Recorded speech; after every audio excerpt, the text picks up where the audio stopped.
from the speaking tree. A beautiful piece titled Garnished with Love. When I was told that the Brahmakumaris only eat food prepared by them, I did not give it much thought. Later, I did feel that the subject requires some deep reflection. In fact, most spiritual masters and seekers prefer to make the food they eat, and there are many reasons for this, besides attention to quality and hygiene.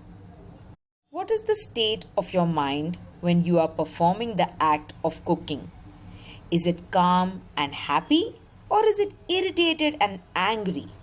What you feel as you are engaged in cooking makes a world of difference to the quality of food prepared and its impact on the person who will be consuming that food. The mood you are in when you cook is, I am told, getting transferred to the food being prepared, and in a chain reaction will also get transmitted to the person eating it.